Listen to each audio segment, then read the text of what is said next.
Finally, Kadama Halima gwe bali basibidde e Saudi Arabia emyezi 5 avuddeyo. Details n'ebirala nawe sagala obigwemu bibino mbikuletedde ate nga ye champion Gudo asuubiza okukuba headmaster bibino mbikuletedde. Mickey seems too funny wamu ne mukyala wa Rwasa bitabuse nga wili nkola yafano kwa nabo yuji ka video madensa wo kampeleka like kabenga kasotambula katukire omuntu yenna yandagadde kumanya kweno information koze no story ya Halima yatambula nnyo nga wochulira video n'obuloji wa like oba no subscribing obo yamba video okudukira ku speed ya wagulu buli omwaberenga afuna information entuufu ate nga bo ba Sadiq Property Consultants bagamba jangu baguza amataka gabe gabe layisi gatandikira ku milioni emu wamu no kwambuka kitegeza buli omwaso olofoka ki landlord ate nga ye Haji Miti agamba jangu akulombere eduwa gowe na inebizibu visa oyagala genda mu America visa eganye jangu akulombere eduwa ogende wali eri ku embassy ogende ngo ine mikisa abasajja bakuwechi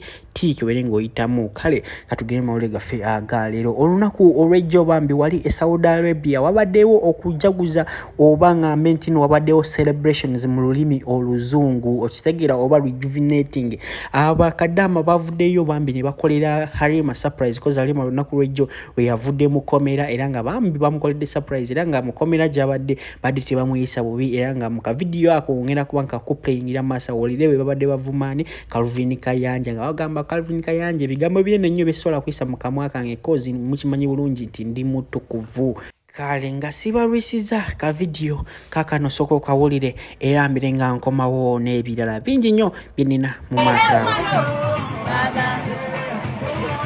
Laba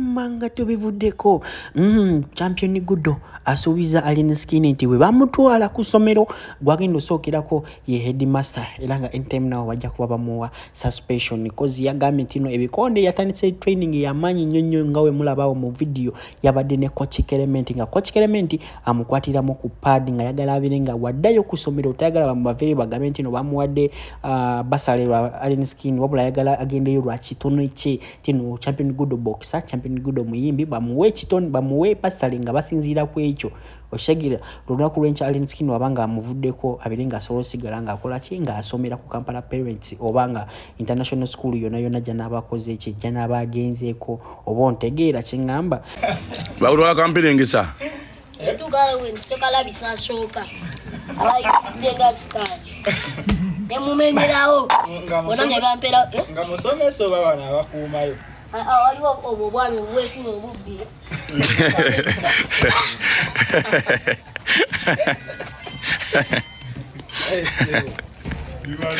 bali bakola kenyingi bali boli bano oza buli bamu wakuluzi jasi akamakuye kasitoga tademu yes you don't want to go to training no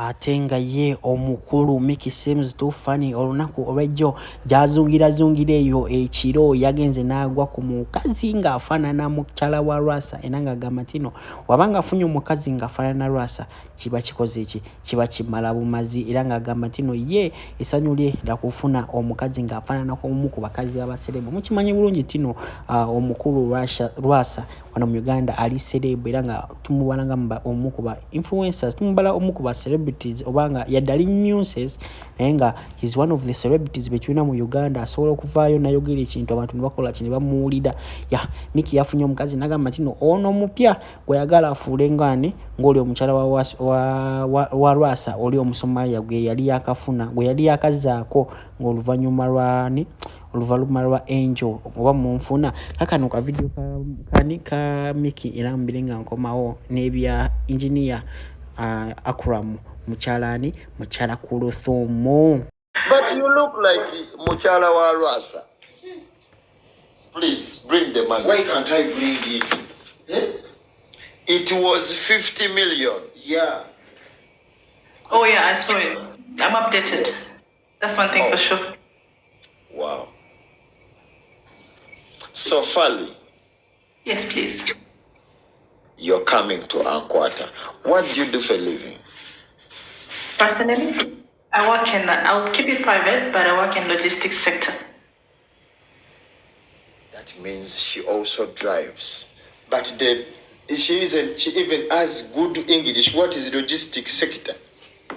Logistics. You know, I have a company. Okay. It's called IV Transporters. Oh. Yeah, so I also have a logistics manager. Oh, yeah. That company took a lot of money. I know. I invested more than 17 billion Ugandan shillings. 17 billion. You know me? I know you. When you talk about money, you are money. I'm money.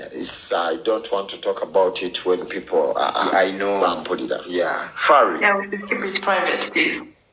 Let me keep it private for you.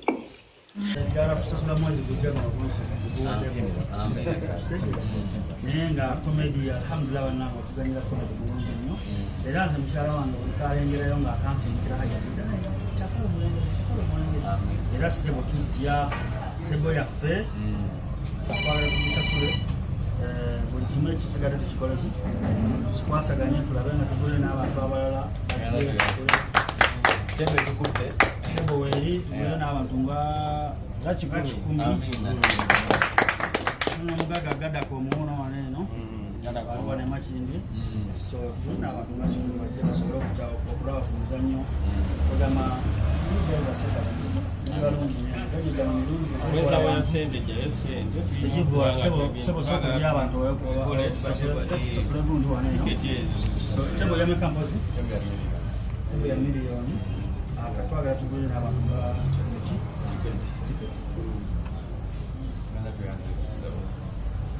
Aja bikolanga ajja kubanja kati ya kumubanja milioni sebo ya milioni ni etiketi 10 tukana sasa waje wale abantu bali bameka tukaanza sura tiketi ya 5 sawa sasa kukola sikade bajja kunomba ku office bachimanyi sikade mama gana kwa office bisigade ku office kwasaganya tolena mutambo cy'ekintu nenga muri bamani nyo era nabantu abali nanje salamu cyo mu wagire bato bafe bavayo bulungi bazanye ati siko twasobode kola kubera nga batayimba ne komedi wa ndakola ngabantu abalala so alhamdulillah mutambudde walungi Aji, twari tunaje kusaba nti ezo tiketi 10 sabira abantu 10 abanakero kujja era kirikyo gabira abantu 10 abakero okujja buli muntu nga